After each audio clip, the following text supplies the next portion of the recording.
like I'm floating through the air.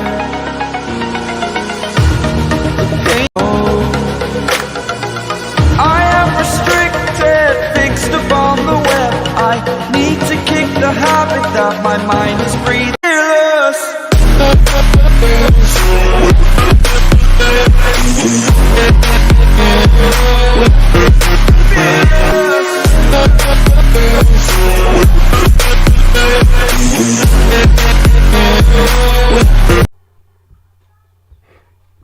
नमस्कार दोस्तों, हमारे चैनल में आपका स्वागत है। हम आपके लिए लाए एक नई जॉब अलर्ट, जिसके अंदर RRVNL के अंदर निकली है हेल्पर थर्ड की भर्ती, जिसका नोटिफिकेशन आ चुका है। तो इस नोटिफिकेशन के अंदर RRVNL की जो 3 कंपनी आती है, JVNL, AVNL और JDVNL के अंदर ये भर्ती निकली हुई है। इस भर्तियों के अंदर जो नॉन TSP एरिया आता है राजस्थान के अंदर, उसके अंदर कुल के 1405 वैकेंसी निकली और TSP एरिया में 107 वैकेंसी निकली हुई है। तो इन्होंने एक नोट दे रखा है कि ये वैकेंसी कंपनी के डिपेंडेंसी के ऊपर कम ज़्यादा हो सकती है। जो इसमें जो TSP एरिया है वो उसके अंदर है, उनके लिए विशेष मूल निवास प्रमाण पत्र ज़रूरी है, तभी वो TSP एरिया के लिए फॉर्म भर सकते हैं। इसके अंदर जो रिजर्वेशन दे रखा है वो सभी ST SC BC MBC EWS area, TSP outstanding sports person और एक्स सर्विसमैन आदि सभी के लिए इस पर रिजर्वेशन दे रखा है। रिजर्वेशन में जो EWS के अंदर वो छात्र आएंगे जिनकी फैमिली इनकम 8 लाख से कम है, और एक्स सर्विसमैन के अंदर वो जिनका बोनाफाइड रेजिडेंस राजस्थान होगा। दूसरे स्टेट के छात्र इसके अंदर रिलैक्सेशन में रिजर्वेशन में नहीं आएंगे, और आउटस्टैंडिंग स्पोर्ट पर्सन भी वो बोनाफाइड रेजिडेंस उसका राजस्थान स्टेट हो तो भी वो रिजर्वेशन में आएंगे।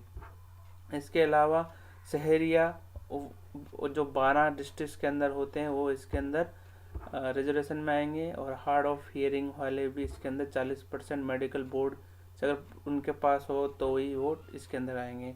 इसके अंदर जो इन्होंने एजुकेशन क्वालिफिकेशन मांगी वो उसके पास कम से कम 10th RBS या CBSE से इक्विवेलेंट 10th बोर्ड सेकेंडरी होना चाहिए, और साथ में ITI या इसके इक्विवेलेंट कोई क्वालिफिकेशन बोर्ड होना चाहिए। और इसके अंदर आप जो फाइनल ईयर में अभी जो बच्चे फाइनल ईयर में हो ITI में, वो भी इस फॉर्म को भर सकते हैं। इस फॉर्म के लिए जो उन्होंने एज मांगी है वो मिनिमम 18 ईयर से मैक्सिमम 28 ईयर के बीच होनी चाहिए। और इन्होंने इसमें जो एज दे रखी है 5 year age relaxation ST SC और नॉन क्रीमिलियर और क्रीमिलियर बैकवर्ड क्लासेस और EWS के लिए दे रखी है। डिसेबिलिटी पर्सन के लिए 5 ईयर का एज रिलैक्सेशन मान दे रखा है, और एक्स सर्विसमैन की अपर एज लिमिट 50 ईयर तक हो सकती है। और इसके अंदर आपको एक फिजिकल सर्टिफिकेट भी मांगा जाएगा इस वैकेंसी के लिए। और इसके अंदर जो इन्होंने इन वैकेंसियों पर जिनकी पोस्टिंग होगी उनके लिए इन्होंने सैलरी, जब वो ट्रेनिंग पीरियड में होगा तब उनके लिए 13,500 रुपये, और जब वो अपने फिक्स पीरियड में लेवल 4 में लग जाएगा तब 19,200 रुपये उसके लिए होगी। इसके लिए इन्होंने जो सिलेक्शन प्रोसीड्यूर जो इन्होंने बताया है उसके अंदर आपके अंदर 2 एग्ज़ाम होंगे, प्री एग्ज़ाम और मेन एग्ज़ाम। प्री एग्ज़ाम के अंदर इन्होंने ये तो 100 क्वेश्चंस होंगे, पर क्वेश्चन 1 मार्क्स का होगा। उसके अंदर इन्होंने जो फर्स्ट एग्जाम होगा उसके अंदर मैथ और जनरल के 10 question, current affair, geography, national resource, agriculture, economic development, इनके अंदर 35 क्वेश्चंस, और बाकी जो टेक्निकल फील्ड से 50 क्वेश्चन आएंगे, और इसके साथ करंट अफेयर और ज्योग्राफी के अंदर के 5 क्वेश्चन होंगे।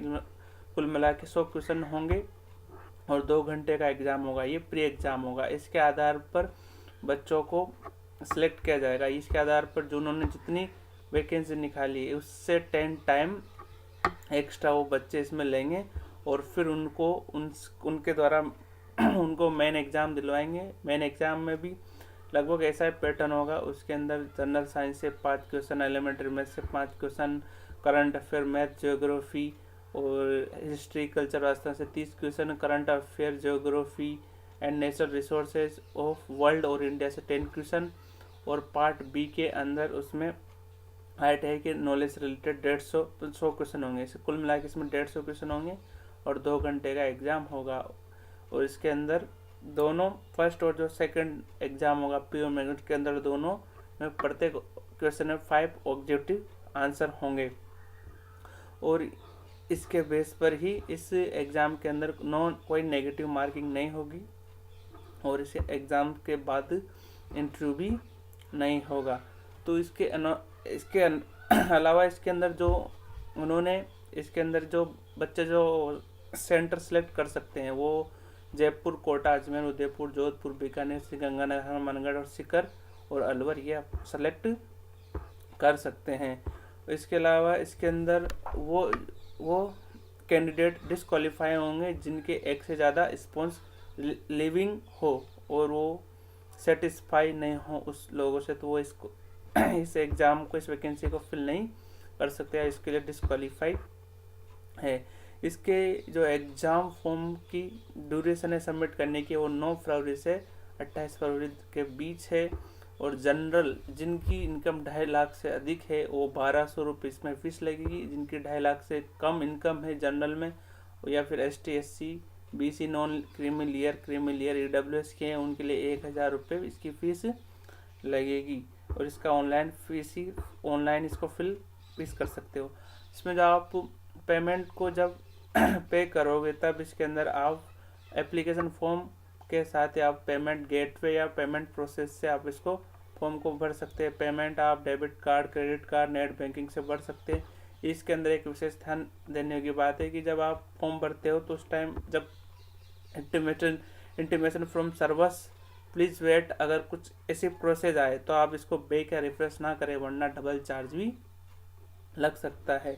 इसमें आप ये ध्यान रखें कि ये अगर ये रिसिप्ट जनरेट नहीं होगी, अगर रिसिप्ट जनरेट नहीं होगी पेमेंट फीस पेमेंट की, तो वो ऑनलाइन ट्रांजैक्शन सक्सेसफुल नहीं माना जाएगा। इस फॉर्म को अप्लाई करने के लिए आप इन दी गई तीनों वेबसाइटों में से किसी भी वेबसाइट पर फॉर्म फिल कर सकते हैं। फॉर्म को फिल करने से पहले कैंडिडेट को ध्यान देने की बातें होगी कि उसके पास एक तो वैलिड पर्सनल ईमेल आईडी होनी चाहिए और मोबाइल नंबर होने चाहिए ताकि उस पे उसको ईमेल और मैसेज मिल सके, तभी वो आप अपना फॉर्म भर सकता है। आप इसमें ऑनलाइन फॉर्म कैसे भर सकते हैं? आप सबसे पहले दी गई वेबसाइट पे जाएं और उस पर अप्लाई ऑनलाइन पर क्लिक करें। क्लिक करने के बाद अपना नेम, कॉन्टैक्ट नाम, ईमेल आईडी आदि डिटेल डालें। तो उसके बाद अपना उसमें माता पिता का नाम, मार्कशीट और सारी चीज़ें भी डालें तो आप उस पर फॉर्म कर सकते हैं।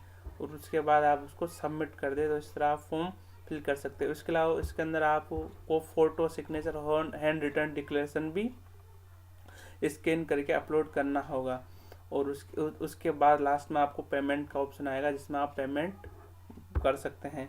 इसके अंदर आपको जो फ़ोटो और सिग्नेचर जो स्कैन करेंगे उसके लिए जो इन्होंने दे रखा है जो स्पेसिफिकेशन दे रखा है उसके लिए आपके फ़ोटो क्लियर होनी चाहिए और एकदम कोई इसमें डार्क फ़ोटो में कोई भी रेड आइज नहीं होनी चाहिए या कोई शैडो नहीं होनी चाहिए। डायमेंशन फ़ोटो की 200 से 230 पिक्सल मांगी है। फ़ोटो की साइज 20 से 50 KB के अंदर होनी चाहिए।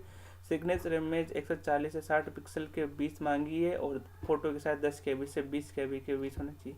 सिग्नेचर कैपिटल लेटर में एक्सेप्टेड नहीं है। हैंड रिटन डिक्लेरेशन के लिए जो आप हैंड रिटन डिक्लेरेशन जो करोगे तो इन्होंने हैंड रिटन डिक्लेरेशन ये दे रखा है वो आप कैपिटल लेटर में नहीं लिख सकते, वो आपको स्मॉल लेटर में ही लिखना होगा। और इसकी जो फाइल टाइप होगी इसको जब आप अपलोड करोगे तो उसके 800 से 500 पिक्सल के बीच और 200 DPI इसके लिए मांगी गई है।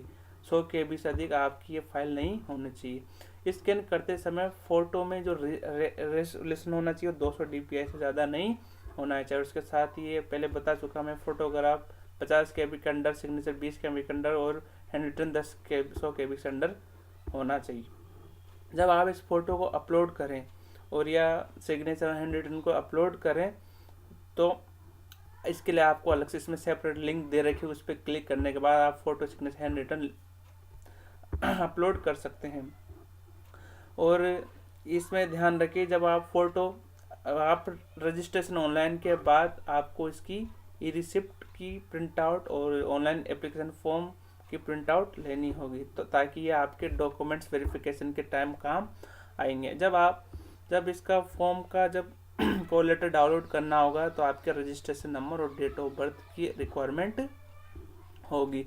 और इसके साथ आइडेंटिफिकेशन के लिए इसमें पैन कार्ड, पासपोर्ट और आदि की जरूरत पड़ेगी। जब ये जॉब लग जाएगी तो जब आप इसके डॉक्यूमेंट वेरिफिकेशन करना होंगे तो उसके लिए आपको जो इसकी जितने भी ये सारे डॉक्यूमेंट्स दे रखे हैं उन सब की आपकी एक सेल्फ अटेस्टेड फोटोकॉपी होनी मांगेंगे और वहाँ पर उसके साथ उसमें वेरिफिकेशन सर्टिफिकेट भी मांगेंगे और खुद स्वयं से वो वेरिफिकेशन सर्टिफिकेट होना चाहिए। इसके अंदर आपको सारी चीज़ें चाहिए होगी जब आप डॉक्यूमेंट्स वेरिफिकेशन करने होंगे। तो इसके साथ ही आप इसमें जो प्रेफरेंस मांगेंगे वो प्रेफरेंस आपको जब फॉर्म भरते समय ही जो आप प्रेफरेंस प्रायोरिटी करोगे जो भी कंपनी के लिए जो भी स्थान पर वही प्रीफर होंगे। एक बार जो प्रेफरेंस आपने डाल दी वो चेंज नहीं हो सकती। और इसको अगर और कोई भी आपको दिक्कत आए एग्ज़ाम फॉर्म भरते समय तो आप हेल्पलाइन नंबर इन्होंने दे रखा है, ये जो हेल्पलाइन नंबर है इस पर आप फ़ोन करके इससे आप जो पूछ सकते हैं तो आप जो भी फॉर्म से संबंधित दिक्कत आए। तो इस तरह हमारे द्वारा दी गई जानकारी आपको अगर अच्छी लगी हो तो कृपया हमारे चैनल को सब्सक्राइब करें। Thank you.